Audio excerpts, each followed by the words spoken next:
Hi guys, welcome to our weekly wrap up. We have some really fun questions today. 2 weeks worth. Yes. That's how it goes. Okay, so the first question that we're going to answer is Megan wants to know, what are the benefits of a rebounder and should I get one? So rebounding or jumping on a trampoline as the non-scientific term. Yeah. So it's a smaller trampoline. Typically the springs are a little bit firmer than like the trampoline you jump on with your kids. So it creates more resistance. A little bit harder. Yep.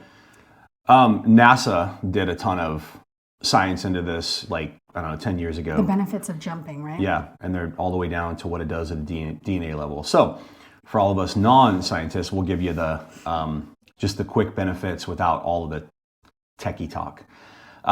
Low to no impact on joints. And it will be a form of cardio. So they recommend it for people with knee, hip, ankle, elderly people that even have a hard time walking. It will improve lymphatic drainage, so it's good for the lymphatic system. Again, all cardio and walking is good for the heart. I didn't think about this one, but it makes a lot of sense. But balance and coordination. Oh, heck yeah. Yeah, so, and this is another one that I was like, increased bone density. So weight loss and metabolism, again, because it's a form of cardio. Yep. Full body. And that's a pretty cool thing, is you got to use most of your entire body. Yeah. The mood, right? Like, I don't know if you guys have ever jumped on the trampoline with your kiddos or seen your kids jump on the trampoline, how they can be grouchy, they get on the trampoline, and all of a sudden they are happy and laughing. Yep. Same for me. Every time I get on the trampoline, it just feels good. I think it's because it's the same thing like swinging a monkey bar as an adult. It's fun, right? It's fun. It helps reduce stress, helps your body, what am I trying to say? I don't know. Feel good. So number 8 was mood enhancement. Number 9 is improved immune function, again, because it's a form of cardio and because it is getting the heart rate up, working your heart a little bit, and the lymphatic system. Yes. All right, that's all we got for... So then should she get one? I don't know. I think it's, again, if we look at... if you're having a hard time getting outside and walking and you could get a little tiny trampoline and bounce around, maybe. Or even if you want some variation. Yeah, you can get some variation. They're not too expensive. Recommended just jumping rope. Yeah. Yeah. So if you want, the benefits of maybe some impact with jumping is fantastic, right? Jumping rope. There are studies for women where it actually builds bone density in pre and perimenopausal women. Yes. So again, jump rope and walking would be kind of the base layer. Yeah. Rebounding would be add something fun to add on absolutely, there. Absolutely. But again, if you hate exercise, if you don't like walking and you need something more fun, then this might be a good option for you. Yeah, totally. So there you go, Megan. Okay. Caitlin, supplement recommendations with specifically vitamin D. She has read before that supplementing with vitamin D actually might not help. So, try to be nice. So you don't need to be nice. All of the supplement and vitamin, there are actual doctors that went to an actual medical school that say that vitamins don't work. And again, this is for clicks, fake news. So rage bait. The amount of nutrients that are in our food versus 100 to 200 years ago is significantly decreased. So pretty much everybody, unless you're growing your own food and you live on a farm, you have your own well, and you probably need to supplement. Now, vitamin D... Can I interrupt? Sure. Quick? One thing that I really, really hate when people put supplements before proper nutrition. So supplements are supposed to supplement an already decent diet, right? So we actually don't recommend a whole lot.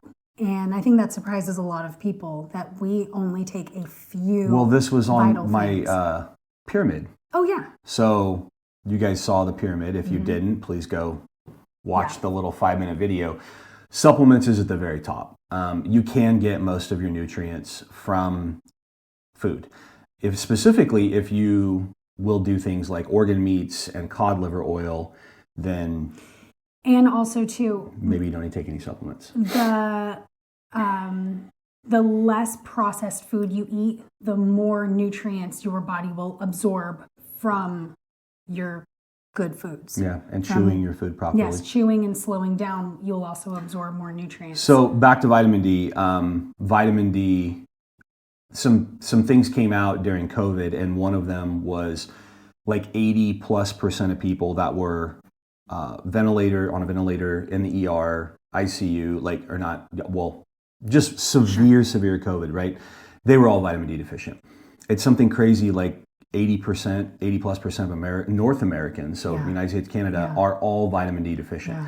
Now, the farther south you live, you're probably going to get more vitamin D. But here's the thing. You got to go outside and be basically in your bathing suit at the hottest part of the day for about 10 to 15 minutes. And then you will potentially make enough vitamin D. Your genetics and your ethnicity play a huge role. If your genes come from, Northern European, you are more efficient at making vitamin D from the sun. Yep. If you are darker, just darker complected in general, you actually need a lot more sun exposure. Yeah. So that's just how we have evolved. Yeah, so for sure. I strongly believe everybody needs to supplement with vitamin D. Most of the studies out there, you need vitamin K2 with vitamin D, then you absorb quite a bit. Yes. So my mom, who's never supplemented, doesn't really go outside much and walk. Now she does. Lives in 45 minutes from the Canadian border. Her vitamin D levels were off the chart by taking the supplement we recommend. Yes, by just adding our vitamin D. And adding a minimal amount. I mean, she's probably taking like 5 drops a day.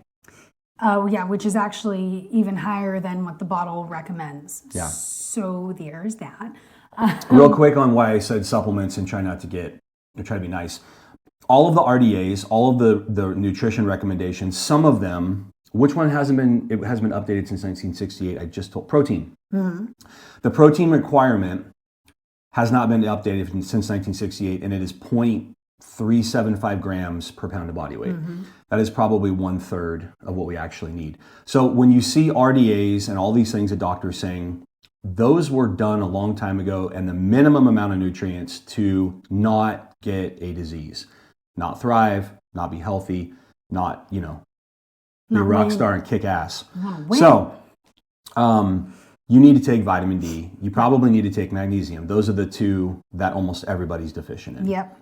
So again, if you eat meat, all of the most important vitamins are all in meat, and specifically red meat and organs. Yeah.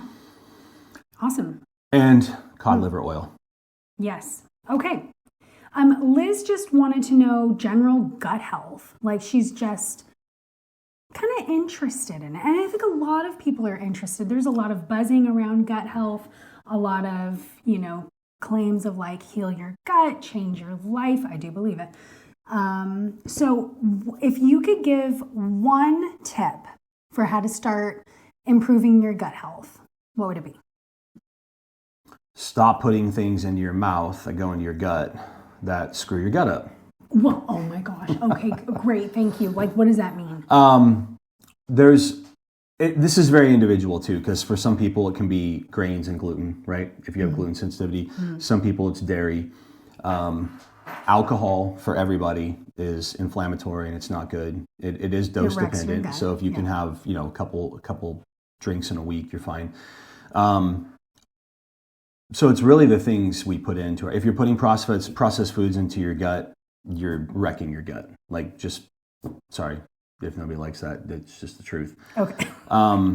Taking probiotics are great. So there's not really one thing, but if you can do something, it's stop putting in things into your gut that are pro-inflammatory that will actually, you're supposed to have very tight junctions in your gut where things don't come inside from the rest of your body and things can move out if they need to. Very small little junctions. And when things come out, out. That's called I don't know. leaky gut. Oh yeah, leaky gut. No, things come in. Leaky gut. Sorry. Whoops. You got it in reverse.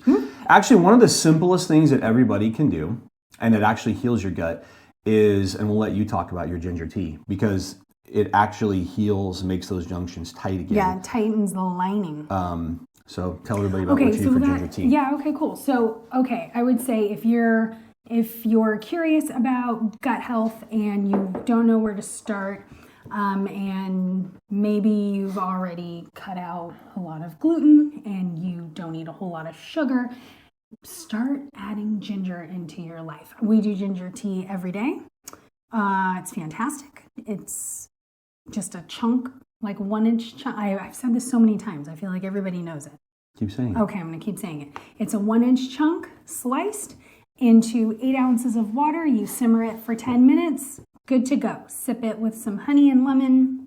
You're solid. Or orange. I don't like the lemon. Oh, yeah. Orange is great too. So there you go. That's one easy thing that you can add into your life to help heal your gut. So if you've noticed that you eat something and you have an upset stomach after, what do you eat that makes you sick? Onions. Oh yeah, headache. Ill after them. Yeah, they come out of my pores. Oh. I've been saying my whole life I'm allergic to onions. Yeah, I really think you are. Okay, so try getting rid of onions and adding in ginger. There you go. If something makes you gassy, diarrhea,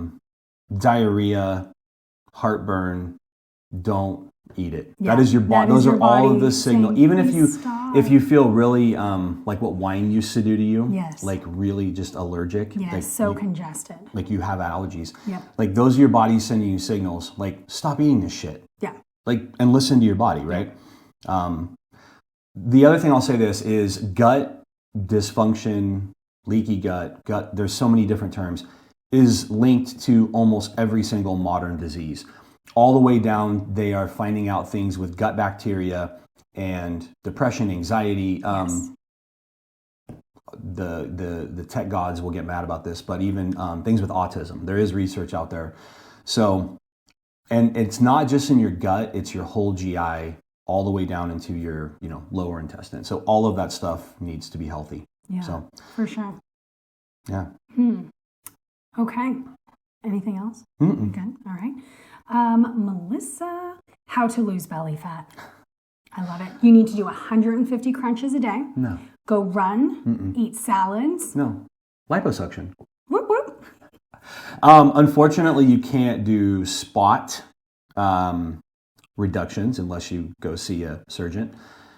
But specifically with belly fat, it's typically hormonal. Like if you have a disproportionate amount of belly fat and you don't really have fat anywhere else in your body, the soy boy men are the ones that are very easy to tell where they look, hey, they look pretty fit, they don't look overweight, or dad bod, right? Like that is those men probably having a disproportionate amount of estrogen. Uh-huh. So again, men aren't supposed to have a bunch of estrogen.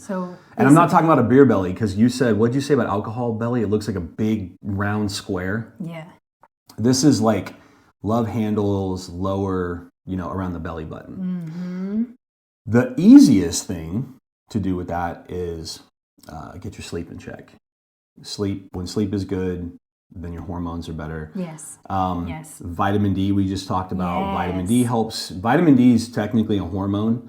Not technically. Yeah, it is. Well, they call it a vitamin. They don't call it a hormone because they don't want it regulated to go away. And believe it or not, some countries actually regulate vitamin D as a hormone.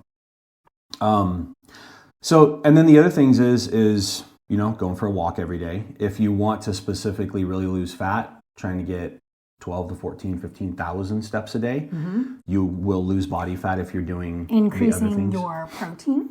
Increasing your protein. Not snacking. No. Yeah. At this point, if we've been working with you for a long period of time, like we really shouldn't be talking about snacking unless it's just the rare occasion.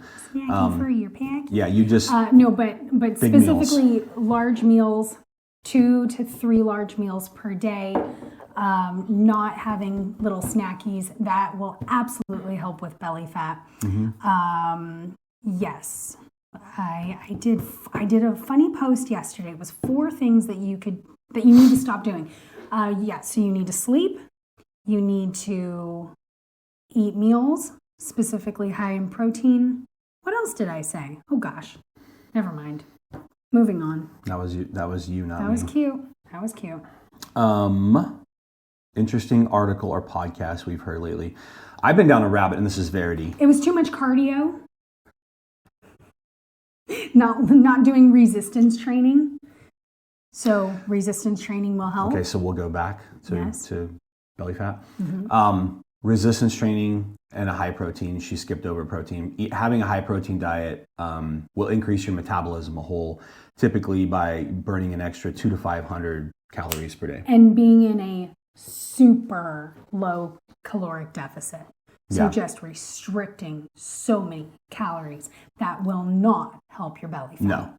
Okay, moving on now. Verity, interesting article or podcast we've heard lately. So for me, prolonged fasting. I've been kind of down a rabbit hole, and there's actually good reason. You see these Instagrammers, influencers, where people are doing 24-hour fast. Now dry fasting, where they're actually abstaining from food and water for 24 hours. People doing water fasts with electrolytes for up to like 5 days. So there's a ton of, I'm looking at that. There's a ton of health benefits from it. We'll talk about this stuff more, specifically if you have, heart disease, Alzheimer's, dementia, these types of things, cancer that kind of runs in your family. There's some great stuff out there where you do something a few times a year and you can drop your illness rates by a lot. 60, 70, 80% for the rest of your life. Mm-hmm. So what about you? I don't know. I think I have, I just honestly don't know. What have I mentioned to you? Well, you've been reading a book, and it'll kind of go with Alex's things too. Yes, I've been doing a lot of habit. Okay. Atomic Habits. Yeah. Okay, we'll skip over that, and then when we go to Alex, then we can chit chat about that. All right, cool. Matt, how important is flexibility? I don't like the term flexibility. I like the term mobility. Well, they're 2 different things. Yeah, being mobile is more important, and as guys, we struggle with that more. Mm-hmm. We go, we're in our mid-30s or mid-40s, and we go play a pickup game of basketball, and we pull a hammy, or tear an Achilles. Well, and also too, so if you want, I think the most elementary way to describe the 2 would be flexibility is being able to bend down and touch your toes. Yay, you're flexible. Sure. Mobility is, can you get up and down off the floor with ease? Or can I pick up that 50-pound bag of dog food from the floor without hurting my back? Yeah. That's how I look at it too. Yeah. Mobility is supposed to be for your everyday life. Yes. When we all think flexibility, everybody defaults to yoga, right? Or splits. I can do the splits. Yeah. And it's very individual. There are certain things within your body, your genes, that some people will be more flexible. Eso es stretchy. Men have to work at it more than women. So how much muscle mass you have and how you've trained in sports you've played and your connective tissues are also a factor. So yes, it is highly beneficial. You don't want to be rigid in your body. You want to, like, if you look at it like this, you want to be like liquid, right? You want to be able to be like water. Do you like that? Bruce, no. No, Bruce Lee. I don't want to be like rigid. Water. I want to be liquid. Yeah. Yes, Matt, tell yourself you want to be liquid. So Matt, I don't see you trying to go to a yoga class anytime soon. So no, and that's what we have Matt doing. I have him doing, and mobility again on the scale of where your fitness should be. It was it's third or fourth. Yeah. I didn't agree with that, but that's just me. I mean, I did it. In my video, I said Jess actually said these 2 can be interchanged depending on the person. To me, mobility for me is a non-negotiable. Yes. I do it every morning, 5 minutes. There's a great guru he was in the CrossFit world, and he's got his doctorate in physical therapy, and he basically just said 5 minutes a day. So there's a few of the guys that I work with where, again, hips and low back, hamstrings, you guys are all on like 5 to 7 minutes a day. Do it at the end of the day when you're winding down, watching TV. That's what Brian's doing. It's fantastic. First thing in the morning. Or first thing in the morning. Yeah. So, I mean, my poor body knows the difference when I don't do it. Yeah. Yeah. Yep. Love it. Right. Okay. Alex, habits. How to stack habits and how to keep them alive. So I'm gonna. So these are two things. Keep them going. I'm gonna talk about that real quick. Okay. So Alex, the way to keep them going is to actually build the habit. And what we find in this fitness and nutrition and exercise space, people quit or they don't do something long enough before they actually make a habit. 21 days, 2 weeks, all these resets and challenges. 66 days. They're all bullshit. There's a great study out there. You need about 9 to 10 weeks and this is specifically for lifestyle change, to actually make a habit. So if you're not a walker and you want to become a walker, you need about 9 weeks of doing that every single day, or 5 to 6 days a week, and then it will become more of a habit. Yeah. So, but even habits can fall off. It doesn't matter how much you've done them; they can fall off. So, a habit is something that takes no effort, right? Like brushing your teeth. For most people, that is just something that you do. You don't think about it. There's no resistance. You also have to want to do it. Mm-hmm. So if it's a habit that you think you should have, but you really don't have the desire to do it, you're not really going to want to do it. Yeah. You have to want it.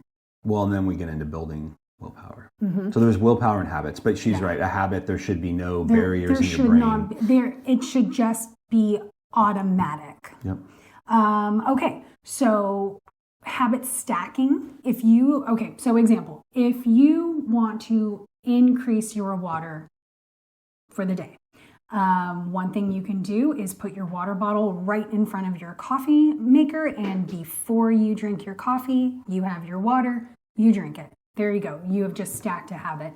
Another thing is if you want to, dry brush before you jump in the shower, you put your dry brush in front of the shower, right next to it. Tongue scraping, right next to your toothbrush. Right next to your toothbrush.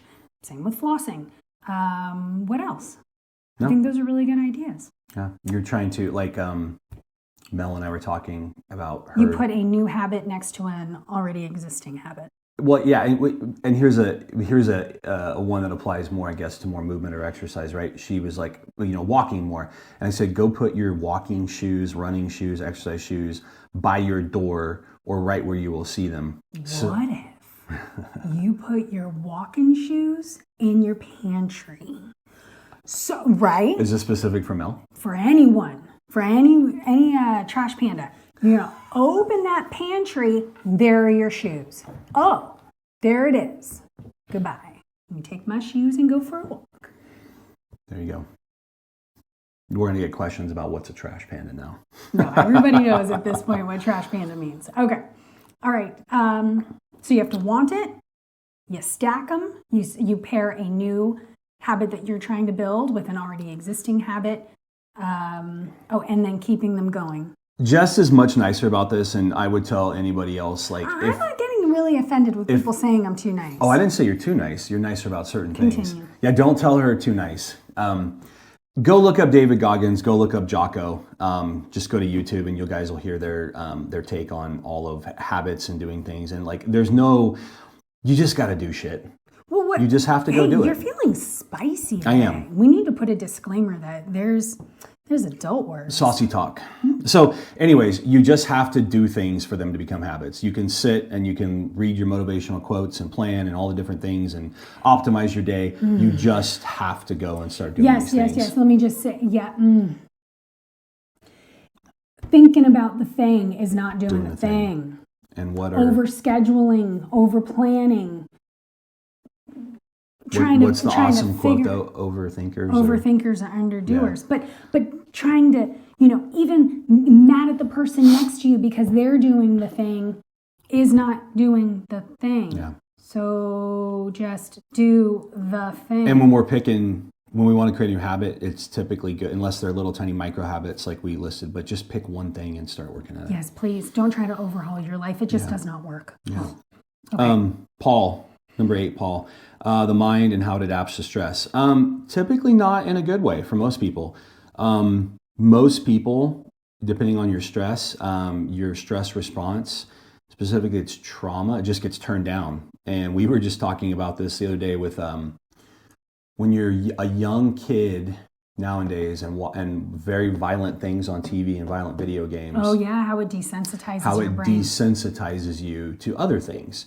And we saw this little kid that we knew that gets to watch whatever they want and video games, and like was holding a frog and was like hitting the frog on the head. And I was like, hey dude, don't hit the frog. Yeah. And this kid's like, I wasn't hitting the frog. I'm like, no, yeah, you were. You were just hitting the frog. So where's your empathy? And I think with stress in general is don't bury it, because it will always come out in an unproductive way if you do that. So trying to mitigate and, deal with your stress, and there's all walking and processing, journaling.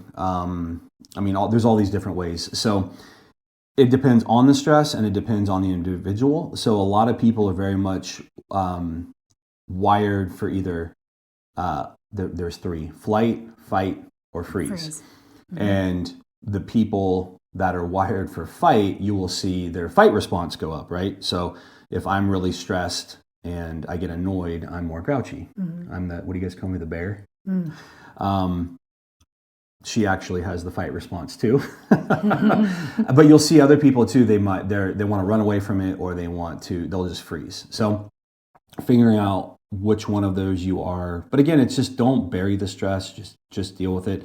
The more underslept you are, the more understarved you are, you're creating more stresses. Over-exercisers, you're creating more stress in your body. Yeah. And if you're stacking, we talk about stacking, you're stacking all these stressors, it leads to a terrible cascade in your body. Your hormones go into tank, your mental health. Yeah. So, well, right. And that was horrible filler words. And right. And okay, if you take care of yourself, if you are sleeping, if you are properly fed, if you are doing something good for yourself, be it mobility, walking, etc., then when you're in bumper to bumper traffic, you're less likely to have road rage or yell at your children than if you don't do any of those things. Your bucket of patience is going to be through the roof. So one of the best things that we can do, one simple thing we like to give, the one simple action items, is some form of high intensity exercise. So 5 to 10 minutes, maybe 15 minutes of maximal work. And that is one of the best things for mental health in general and stress relief. Yeah, for sure. So there we go. Yeah, totally. If something feels really hard, I don't know, you're working on a report and you cannot get away, go do something even harder. Yep. So whatever that means to you, let's say for me, it's 100 burpees. And then going back to that report won't feel so hard. Yep. Yep. All right. Allie and Juanita, twofold. Allie was like, hey, I just always love easy lunch and dinner ideas. And Juanita was like, hey, meals on the go. So I'm going to say one, because she was gone and I did dinner, most of dinner. And so ground beef, right? Ground beef is the easy thing. It tastes good warmed up. It has enough fat in it typically that when you do heat it up, it's not dried out. Yeah. So there's Dr. Fit and Fabulous. We love her. She was like, what does her daily look like? They make 5 pounds of ground beef at a time. Yep. She's a doctor, meals. Busy mom of 3. Yep. And influencer and all the things and podcasts. So you can partition it. The other thing is if you, I made a big pan of ground beef and a big pan of sweet potatoes and cubed them up. They cook nicely. You throw that together and you got a ground beef sweet potato bowl. It reheats really It will well. reheat. You can do it. You could throw some eggs in there and do it for breakfast the next morning. Yeah. So you will always hear that, chicken and pork and fish, they just do not reheat the same way. No, but chicken breast tastes actually all chicken in my opinion tastes very good cold. So if you've made drumsticks and you have extra, grab, I think I had 4 the other day, right? grab 3 or 4, throw it in a container, Yeah. have it cold with some cheese and an apple. There you go. You have a meal. Yeah. It doesn't have to, just don't overthink it. And- you can even grab, go ahead. No, go ahead. Finish. I was going to say, you could even grab, some jerky with some macadamia nuts, an apple, and a string cheese. You have just taken snack food and made a meal. Correct. Congratulations. Anybody that we've talked to, sometimes we have a little conditioning there, beef is so bad, right? Everybody that starts looking at ground beef differently. And I mean, if you think it's bad, measure out your portions, it's fine. But they're like, oh my gosh, this is so easy. I'm actually able to eat real meals real often. It reheats nicely. Yeah. So, and you're really satiated. And again, if you cook your ground beef, and by the way, ground beef actually has a ton of collagen in it. So ground beef out of all of the red meats is pretty good. Yeah. Very good. When you cook it, if you want to do different things, if you need lots of flavors, just put a little salt when you cook it. That way you can throw some seasoning, taco seasoning, Yeah, whatever you want. whatever. So, yeah, easy. Have a little stir fry, seasoning, whatever. And again, chicken's good cold. So it's really like what you and your family will like and eat on for the next few days. But yeah, for sure. we always try to plan our busy days. Turkey roll-ups with cheese is a good one, and I will not enjoy that without a little fancy sauce. Well, like when I make lunch for the girls. Which is mayo and mustard. So we buy the turkey breasts packed in water from Costco. Slice your own turkey. For when it's my time, I do cheddar cheese cubes, turkey, fancy sauce, blueberry or raspberry. There you go. That's lunch. Fancy. The girls they're always happy. Okay. Yes. Burgers also reheat well too. They do. Burgers, if you make them, if it's a cheeseburger and they're made right, they taste okay cold too. Meh. But they reheat well. For me. What else? I don't know. That's pretty much meals on the go. I think that's good. Yeah. Shrimp is delicious cold. I think that's it. Mm-hmm. Shrimp and avocado, that's a delicious meal. Yep. With some fruit. Yeah, I think that's it. Lots of fruit. Yeah, lots of fruit.